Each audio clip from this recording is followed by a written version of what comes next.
99 anyos nga lalaki na punto sa bunog ang nawong dihang gidala sa Talisay City Police Station kay gipasingin lang ng awat.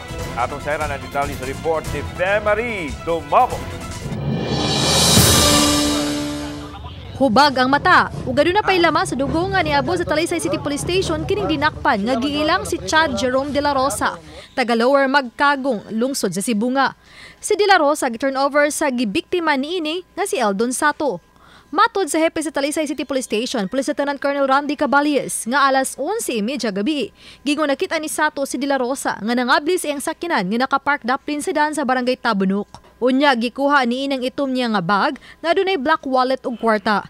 Gigukod ni Sato si de la Rosa nga daling nakadagan palayo. Apan gingong natumba ang suspect ug didto na kinigitabangan og kulata sa mga bystander nga nakabantay sa ginukdanay. Negative over din ma'am arrested person for theft, then kini siya isa si Chad de la Rosa na aktuhan ni siya sa victim nga gikuha ang bag sulod sa iyang sakyanan.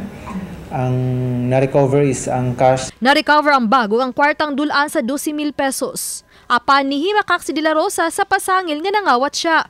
Mato di Caballes nga susihon nila kung nalambigit na ba kini sa ubang kaso sa kawat o grupo ba sa bukas Kotchigang. Atong i-check ning suspect if naba ni siya mga previous records the same modus no kining theft or naba ni siya involved ba ni og isa ka grupo. So ongoing pa atong background check. Uban ni Philip Patricio Grod Prado, Marie Dumabok.